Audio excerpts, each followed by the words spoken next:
2023 का पहला एपिसोड होगा। आप लोगों ने जो संदेश भेजे उनमें जाते हुए 2022 के बारे में बात करने को भी बड़े आग्रह से कहा है। अतीत का अवलोकन तो हमेशा हमें वर्तमान और भविष्य की तैयारियों की प्रेरणा देता है। 2022 में देश के लोगों का सामर्थ्य, उनका सहयोग, उनका संकल्प, उनकी सफलता का विस्तार इतना ज्यादा रहा कि मन की बात में सभी को समेटना मुश्किल होगा। 2022 वाकई कई मायनों में बहुत ही प्रेरक रहा, अद्भुत रहा। इस साल भारत ने अपनी आजादी के 75 वर्ष पूरे किए और इसी वर्ष अमृत काल का प्रारंभ हुआ।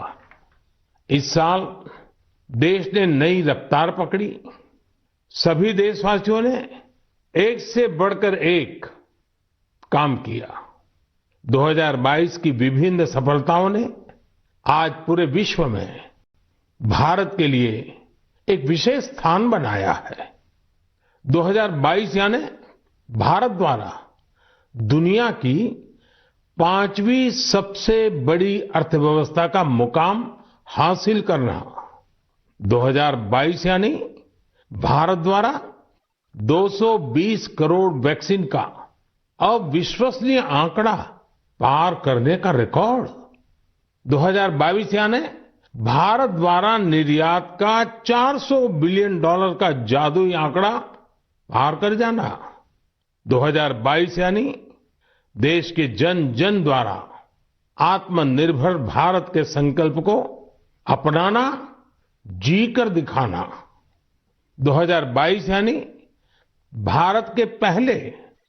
साथियों, इन सब के साथ ही साल 2022 एक और कारण से हमेशा याद किया जाएगा। ये है एक भारत श्रेष्ठ भारत की भावना का विस्तार।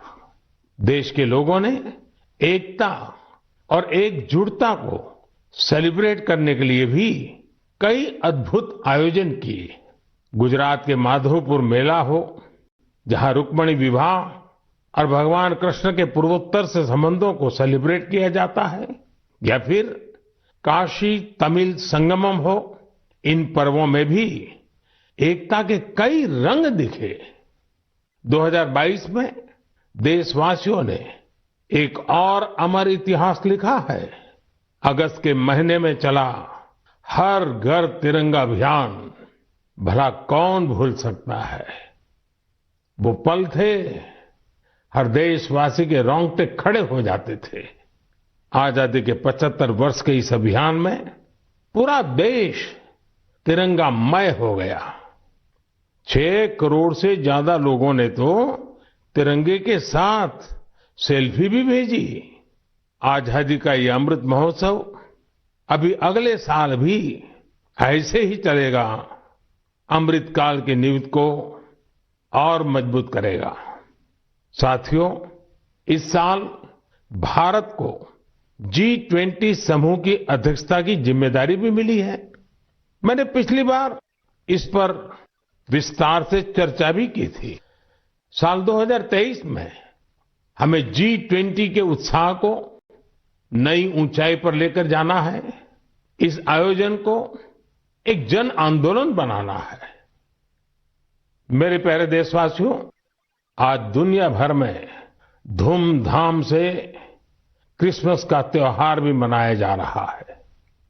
ये जीसस क्राइस्ट के जीवन, उनकी शिक्षाओं को याद करने का दिन है। मैं आप सभी को क्रिसमस की ढेर सारी शुभकामनाएं देता हूं। साथियों, आज हम सभी के श्रद्धेय अटल बिहारी वाजपेयी जी का जन्मदिन भी है। वे एक महान राजनेता थे, जिन्होंने देश को असाधारण नेतृत्व दिया।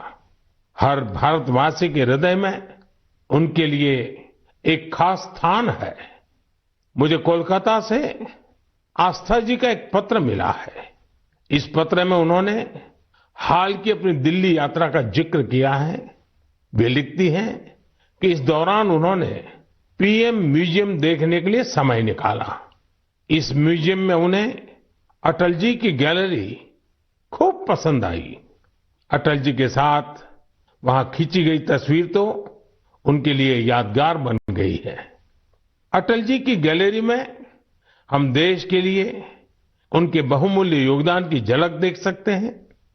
इंफ्रास्ट्रक्चर हो, शिक्षा या फिर विदेश नीति, उन्होंने भारत को हर क्षेत्र में नई ऊंचाइयों पर ले जाने का काम किया। मैं एक बार फिर अटल जी को हृदय से नमन करता हूं। साथियों, कल 26 दिसंबर को वीर बाल दिवस है और मुझे इस अवसर पर दिल्ली में साहिबजादा जोरावर सिंह जी और साहिबजादा फतेह सिंह जी की शहादत को समर्पित एक कार्यक्रम में शामिल होने का सौभाग्य मिलेगा।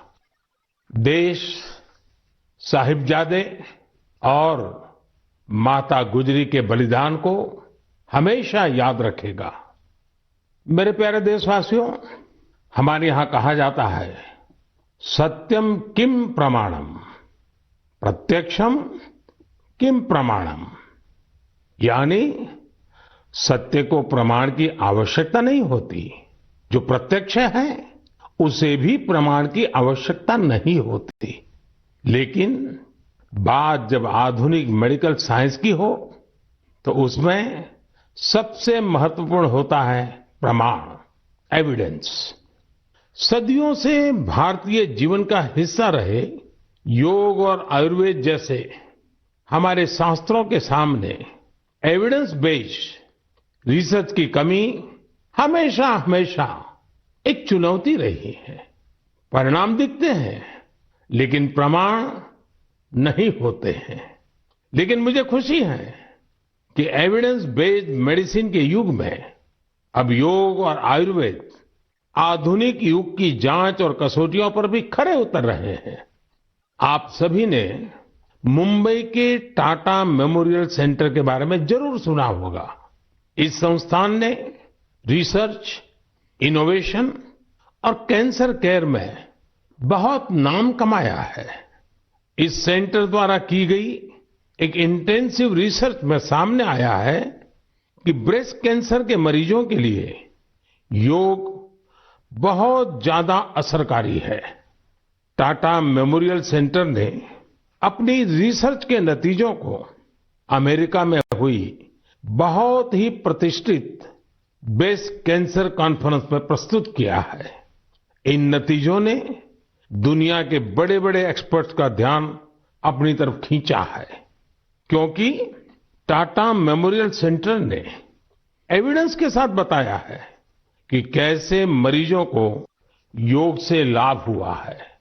इस सेंटर की रिसर्च के मुताबिक योग के नियमित अभ्यास से ब्रेस्ट कैंसर के मरीजों की बीमारी के फिर से उभरने और मृत्यु के खतरे में 15% तक की कमी आई है। भारतीय पारंपरिक चिकित्सा में यह पहला उदाहरण है जिसे पश्चिमी तौर तरीकों वाले कड़े मानकों पर परखा गया है। साथ ही यह पहली स्टडी है जिसमें ब्रेस्ट कैंसर से प्रभावित महिलाओं में योग से क्वालिटी ऑफ लाइफ के बेहतर होने का पता चला है।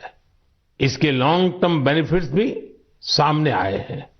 टाटा मेमोरियल सेंटर ने अपनी स्टडी के नतीजों को पेरिस में हुए European society of medical oncology में उस सम्मेलन में प्रस्तुत किया है। साथियों, आज के युग में भारतीय चिकित्सा पद्धतियां जितनी ज्यादा एविडेंस बेस्ड होगी उतनी ही पूरे विश्व में उनकी स्वीकार्यता बढ़ेगी। इसी सोच के साथ दिल्ली के एम्स में भी एक प्रयास किया जा रहा है। यहां हमारी पारंपरिक चिकित्सा पद्धतियों को वैलिडेट करने के लिए 6 साल पहले centre for integrative medicine and research की स्थापना की गई। इसमें लेटेस्ट मॉडर्न टेक्निक्स और रिसर्च मेथड्स का उपयोग किया जाता है। यह सेंटर पहले ही प्रतिष्ठित अंतर्राष्ट्रीय जर्नल्स में 20 पेपर प्रकाशित कर चुका है। अमेरिकन कॉलेज ऑफ कार्डियोलॉजी के जर्नल में प्रकाशित एक पेपर में सिंकपी से पीड़ित मरीजों को योग से होने वाले लाभ के बारे में बताया गया है। इसी प्रकार न्यूरोलॉजी जर्नल के पेपर में माइग्रेन में योग के फायदों के बारे में बताया गया है। इनके अलावा कई और बीमारियों में भी योग के बेनिफिट्स को लेकर स्टडी की जा रही है, जैसे heart disease, depression, sleep disorders और प्रेगनेंसी के दौरान महिलाओं को होने वाली समस्याएं। साथियों, कुछ दिन पहले ही मैं वर्ल्ड आयुर्वेद कांग्रेस के लिए गोवा में था। इसमें 40 से ज्यादा देशों के डेलीगेट शामिल हुए और यहां 550 से अधिक साइंटिफिक पेपर्स प्रेजेंट किए गए। भारत सहित दुनिया भर की करीब 215 कंपनियों ने यहां एग्जीबिशन में अपने प्रोडक्ट्स को डिस्प्ले किया। 4 दिनों तक चले इस एक्सपो में 1 लाख से भी अधिक लोगों ने आयुर्वेद से जुड़े अपने एक्सपीरियंस को एंजॉय किया।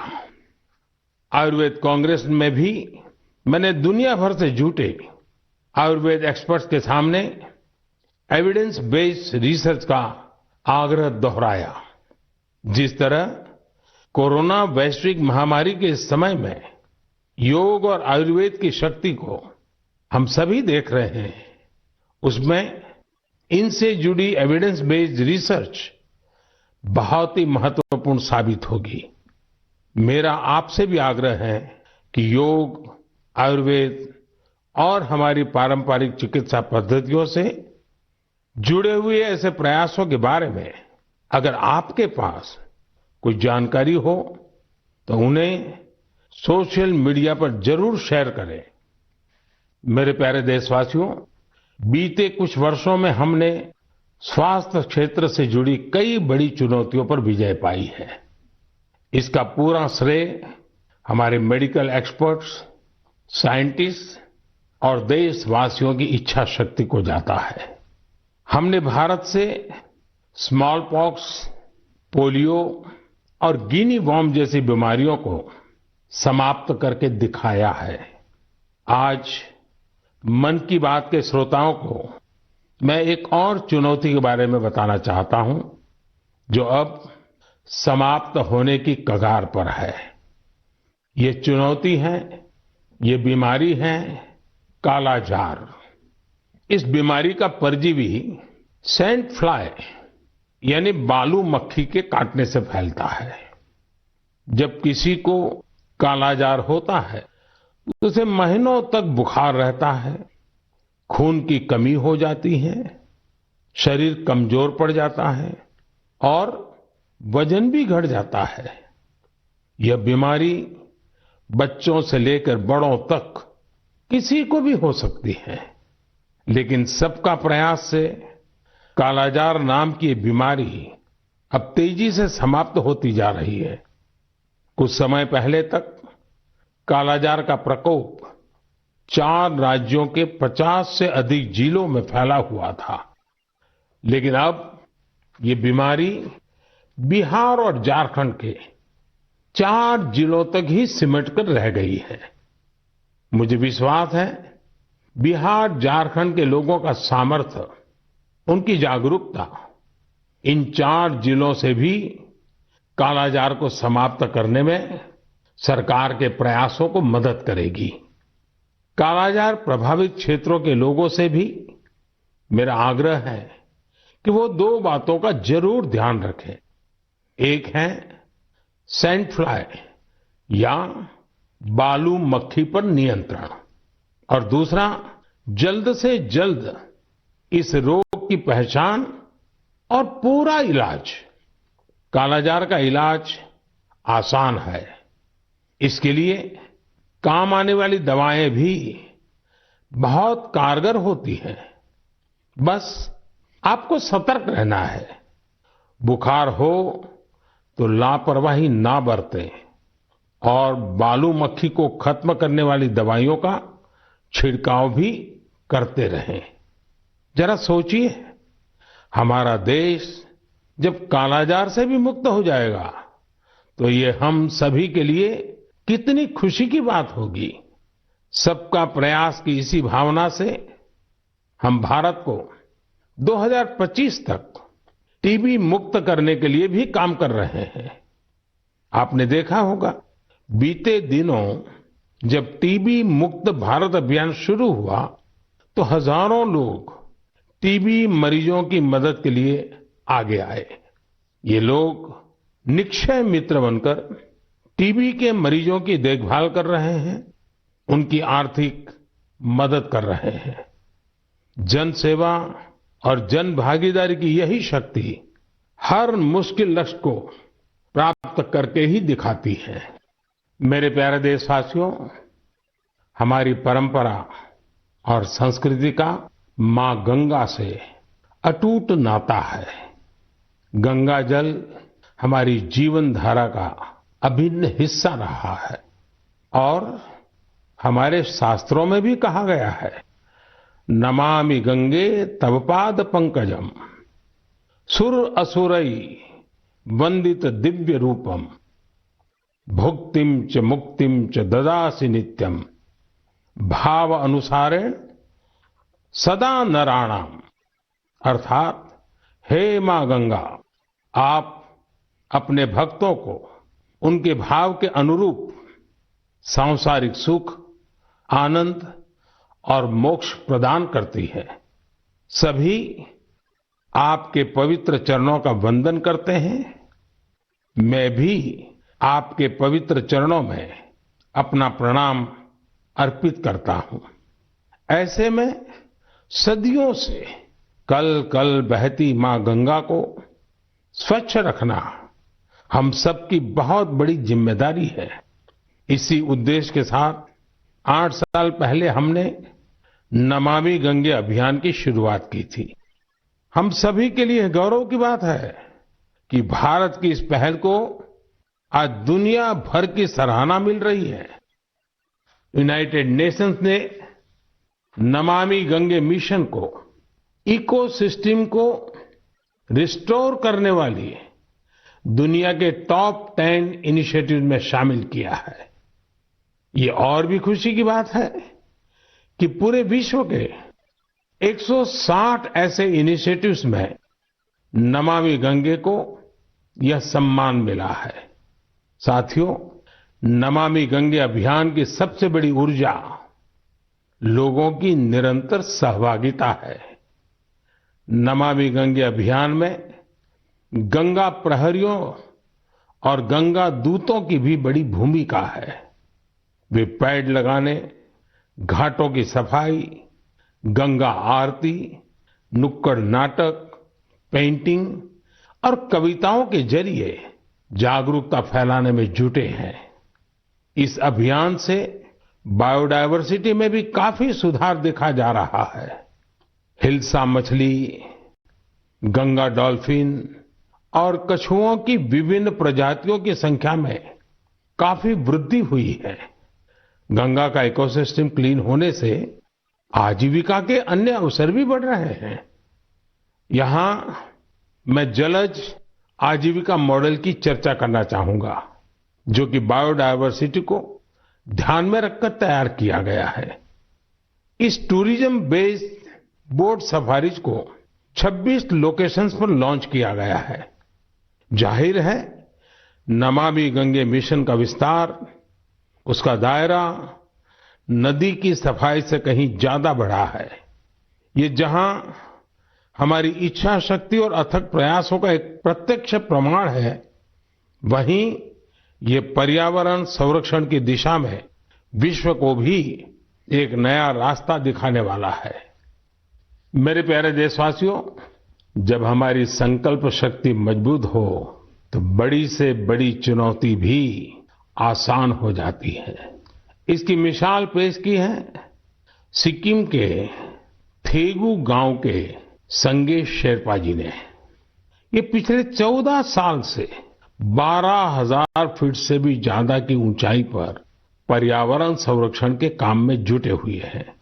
संगे जी ने सांस्कृतिक और पौराणिक महत्व का सोमगो लेक, उसे स्वच्छ रखने का बीड़ा उठा लिया है। अपने अथक प्रयासों से उन्होंने इस ग्लेशियर लेक का रंग रूप ही बदल डाला है। साल 2008 में संगे शेरपा जी ने जब स्वच्छता का यह अभियान शुरू किया था, तब उन्हें कई मुश्किलों का सामना करना पड़ा, लेकिन देखते ही देखते उनके इस नेक कार्यों में युवाओं और ग्रामीणों के साथ ही पंचायत का भी भरपूर सहयोग मिलने लगा। आज आप अगर सोमगो लेक को देखने जाएंगे तो वहां चारों ओर आपको बड़े-बड़े गार्बेज बिन्स मिलेंगे। अब यहां जमा हुए कूड़े कचरे को रिसाइकलिंग के लिए भेजा जाता है। यहां आने वाले पर्यटकों को कपड़े से बने गार्बेज बैग्स भी दिए जाते हैं, ताकि कूड़ा कचरा इधर उधर न फेंके। अब बेहद साफ सुथरी हो चुकी इस झील को देखने हर साल करीब 5 लाख पर्यटक यहां पहुंचते हैं। सोमगो लेक के संरक्षण के इस अनूठे प्रयास के लिए संगे शेरपा जी को कई संस्थाओं ने सम्मानित भी किया है। ऐसी ही कोशिशों के बदौलत आज सिक्किम की गिनती भारत के सबसे स्वच्छ राज्यों में होती है। मैं संगे शेरपा जी और उनके साथियों के साथ साथ देश भर में पर्यावरण संरक्षण के नेक प्रयास में जुटे लोगों की भी हृदय से प्रशंसा करता हूं। साथियों, मुझे खुशी है कि स्वच्छ भारत मिशन आज हर भारतीय के मन में रच बस चुका है। साल 2014 में इस जन आंदोलन के शुरू होने के साथ ही इसे नई ऊंचाइयों पर ले जाने के लिए लोगों ने कई अनूठे प्रयास किए हैं, और ये प्रयास सिर्फ समाज के भीतर ही नहीं बल्कि सरकार के भीतर भी हो रहे हैं। लगातार इन प्रयासों का परिणाम ये है, कूड़ा कचरा हटने के कारण, बिन जरूरी सामान हटने के कारण दफ्तरों में काफी जगह खुल जाती है, नया स्पेस मिल जाता है। पहले जगह के अभाव में दूर दूर किराए पर दफ्तर रखने पड़ते थे। इन दिनों ये साफ सफाई के कारण इतनी जगह मिल रही है कि अब एक ही स्थान पर सारे दफ्तर बैठ रहे हैं।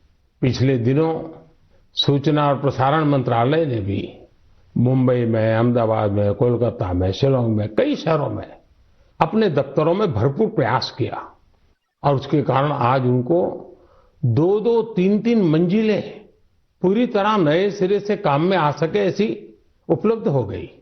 ये अपने आप में स्वच्छता के कारण हमारे संसाधनों का ऑप्टिमम यूटिलाइजेशन का उत्तम अनुभव आ रहा है। समाज में भी, गांव-गांव, शहर-शहर में भी, उसी प्रकार से दफ्तरों में भी ये अभियान देश के लिए भी हर प्रकार से उपयोगी सिद्ध हो रहा है। मेरे प्यारे देशवासियों, हमारे देश में अपनी कला संस्कृति को लेकर एक नई जागरूकता आ रही है, एक नई चेतना जागृत हो रही है।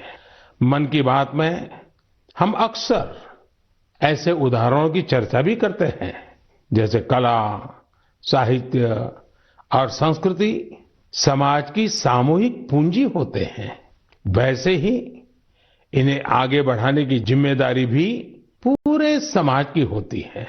ऐसा ही एक सफल प्रयास लक्षद्वीप में हो रहा है। यहाँ कल्पेनी द्वीप पर एक क्लब है, कुमेल ब्रदर्स चैलेंजर्स क्लब। ये क्लब युवाओं को स्थानीय संस्कृति और पारंपरिक कलाओं के संरक्षण के लिए प्रेरित करता है। यहाँ युवाओं को लोकल आर्ट, कोलकली, परिचाकली, किलिप्पाट्टू और पारंपरिक गानों की ट्रेनिंग दी जाती है। यानी पुरानी विरासत नई पीढ़ी के हाथों में सुरक्षित हो रही है, आगे बढ़ रही है। और साथियों, मुझे खुशी है इस प्रकार के प्रयास देश में ही नहीं विदेश में भी हो रहे हैं। हाल ही में दुबई से खबर आई कि वहां के कालारी क्लब ने Guinness book of world records में नाम दर्ज किया है। कोई भी सोच सकता है कि दुबई के क्लब ने रिकॉर्ड बनाया तो जो भारत से क्या संबंध। दरअसल ये रिकॉर्ड भारत की प्राचीन मार्शल आर्ट कलारियपट्टू से जुड़ा है। ये रिकॉर्ड एक साथ सबसे अधिक लोगों के द्वारा कलारी के प्रदर्शन का है। कलारी क्लब दुबई में दुबई पुलिस के साथ मिलकर ये प्लान किया और यूएई के नेशनल डे में प्रदर्शित किया। इस आयोजन में 4 साल के बच्चों से लेकर 60 वर्ष तक के लोगों ने कलारी की अपनी क्षमता का बेहतरीन प्रदर्शन किया। अलग अलग पीढ़ियां कैसे एक प्राचीन परंपरा को आगे बढ़ा रही हैं, पूरे मनोयोग से बढ़ा रही हैं, ये उसका अद्भुत उदाहरण है। साथियों, मन की बात के श्रोताओं को मैं कर्नाटका के गडक जिले में रहने वाले कवेम श्री जी के बारे में भी बताना चाहता हूं। कवेम श्री दक्षिण में कर्नाटका की कला संस्कृति को पुनर्जीवित करने के मिशन में पिछले 25 वर्षों से अनवरत लगे हुए हैं। आप कल्पना कर सकते हैं कि उनकी तपस्या कितनी बड़ी है। पहले तो वो होटल मैनेजमेंट के प्रोफेशन से जुड़े थे, लेकिन अपनी संस्कृति और परंपरा को लेकर उनका लगाव इतना गहरा था कि उन्होंने इसे अपना मिशन बना लिया। उन्होंने कला चेतना के नाम से एक मंच बनाया। ये मंच आज कर्नाटका के और देश विदेश के कलाकारों के कई कार्यक्रम आयोजित करता है। इसमें लोकल आर्ट और कल्चर को प्रमोट करने के लिए कई इनोवेटिव काम भी होते हैं। साथियों, अपनी कला संस्कृति के प्रति देशवासियों के उत्साह अपनी विरासत पर गर्व की भावना का ही प्रकटीकरण है। हमारे देश में तो हर कोने में ऐसे कितने ही रंग बिखरे हैं। हमें भी उन्हें सजाने, संवारने और संरक्षित करने के लिए निरंतर काम करना चाहिए। मेरे प्यारे देशवासियों, देश के अनेक क्षेत्रों में बांस से अनेक सुंदर और उपयोगी चीजें बनाई जाती हैं। विशेष रूप से आदिवासी क्षेत्रों में बांस के कुशल कारीगर, कुशल कलाकार है। जब से देश ने बैम्बू से जुड़े अंग्रेजों के जमाने के कानूनों को बदला है, इसका एक बड़ा बाजार तैयार हो गया है। महाराष्ट्र के पालघर जैसे क्षेत्रों में भी आदिवासी समाज के लोग बैम्बू से कई खूबसूरत प्रोडक्ट्स बनाते हैं। बैम्बू से बनने वाले बॉक्सेस, कुर्सी, चायदानी, टोकरियां और ट्रे जैसी चीजें खूब लोकप्रिय हो रही है। यही नहीं, ये लोग बैम्बू घास से खूबसूरत कपड़े और सजावट की चीजें भी बनाते हैं। इससे आदिवासी महिलाओं को रोजगार भी मिल रहा है और उनके हुनर को पहचान भी मिल रही है। साथियों, कर्नाटका के एक दंपति सुपारी के रेशे से बनी कई यूनिक प्रोडक्ट्स इंटरनेशनल मार्केट तक पहुंचा रहे हैं। कर्नाटका में शिवमोगा में ये दंपति हैं, श्रीमान सुरेश और उनकी पत्नी श्रीमती मैथिली। ये लोग सुपारी के रेशे से ट्रे, प्लेट और हैंडबैग से लेकर कई डेकोरेटिव चीजें बना रहे हैं। इसी रेशे से बनी चप्पलें भी आज खूब पसंद की जा रही हैं। उनके प्रोडक्ट्स आज लंदन और यूरोप के दूसरे बाजारों तक में बिक रहे हैं। यही तो हमारे प्राकृतिक संसाधनों और पारंपरिक हुनर की खूबी है, जो सबको पसंद आ रही है। भारत के इस पारंपरिक ज्ञान में दुनिया सस्टेनेबल फ्यूचर के रास्ते देख रही है। हमें खुद भी इस दिशा में ज्यादा से ज्यादा जागरूक होने की जरूरत है। हम खुद भी ऐसे स्वदेशी और लोकल प्रोडक्ट इस्तेमाल करें और दूसरों को भी ये उपहार में दें। इससे हमारी पहचान भी मजबूत होगी, स्थानीय अर्थव्यवस्था भी मजबूत होगी और बड़ी संख्या में लोगों का भविष्य भी उज्जवल होगा। मेरे प्यारे देशवासियों, अब हम धीरे धीरे मन की बात के 100वें एपिसोड के अभूतपूर्व पड़ाव की ओर बढ़ रहे हैं। मुझे कई देशवासियों के पत्र मिले हैं जिनमें उन्होंने 100वें एपिसोड के बारे में बड़ी जिज्ञासा प्रकट की है। 100वें एपिसोड में हम क्या बात करें, उसे कैसे खास बनाएं, इसके लिए आप मुझे अपने सुझाव भेजेंगे तो मुझे बहुत अच्छा लगेगा। अगली बार हम वर्ष 2023 में मिलेंगे। मैं आप सभी को वर्ष 2023 की शुभकामनाएं देता हूं। ये वर्ष भी देश के लिए खास रहे, देश नई ऊंचाइयों को छूता रहे। हमें मिलकर के संकल्प भी लेना है, साकार भी करना है।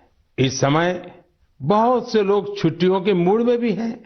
आप पर्वों को, इन अवसरों का खूब आनंद लीजिए, लेकिन थोड़ा सतर्क भी रहिए। आप भी देख रहे हैं कि दुनिया के कई देशों में कोरोना बढ़ रहा है। इसलिए हमें मास्क और हाथ धुलने जैसी सावधानियों का और ज्यादा ध्यान रखना है। हम सावधान रहेंगे तो सुरक्षित भी रहेंगे और हमारे उल्लास में कोई रुकावट भी नहीं पड़ेगी। इसी के साथ आप सभी को एक बार फिर ढेरों शुभकामनाएं। बहुत बहुत धन्यवाद। प्रधानमंत्री नरेंद्र मोदी के मन की बात आप सुन रहे थे। साल 2022 की मन की बात का ये अंतिम संस्करण था, जिसमें पीएम नरेंद्र मोदी ने कई सारी बातों को कहा है। उन्होंने 2025 तक देश को टीबी मुक्त करने का लक्ष्य रखा है।